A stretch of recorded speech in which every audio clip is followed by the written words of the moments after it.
Hello दोस्तों, मैं सीमा यादव। हमारे यूट्यूब चैनल पे आप सभी का स्वागत है। दोस्तों, आज मैं एक प्यारी सी गीत सुनाऊंगी। कैसे लगे कमेंट करके ज़रूर बताना। ये गीत हमारी है ससुराल और मायके की गीत।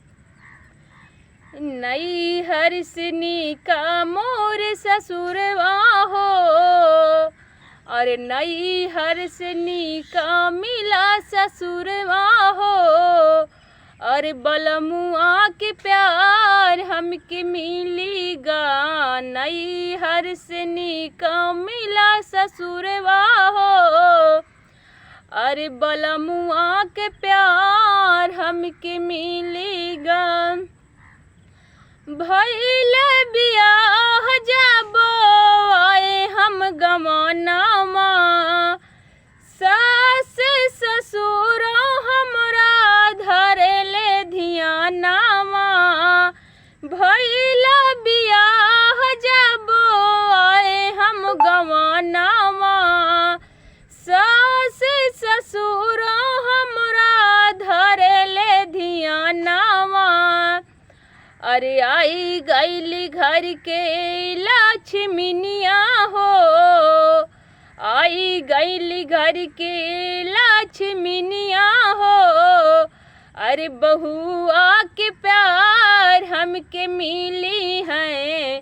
नई हरसनी का मिला ससुरवा हो, अरे बलमुआ के प्यार हमके मिलीगा।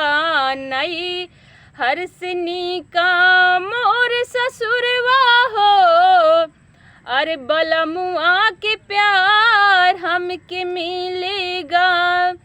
भइल बियाह जाबो आए हम गवानामा, जेठ जेठानी मोरा धरेले धियानामा। आई गईली छोट की बहुआ हो, और आई गईली छोट की बहुआ हो, अरे बहिनिया के प्यार हमके मिलेगा। नई हरसनी का मोर ससुरवा हो, अरे बलमुआ के प्यार हमें मिलेगा।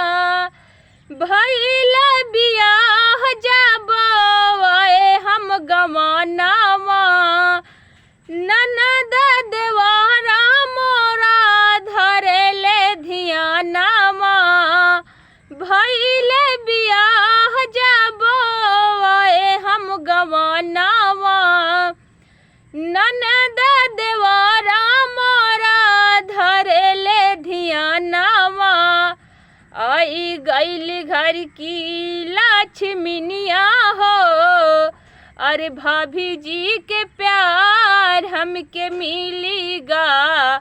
आई गईली घर के लक्ष्मीनिया हो, अरे भाभी जी के प्यार हमके मिलीगा।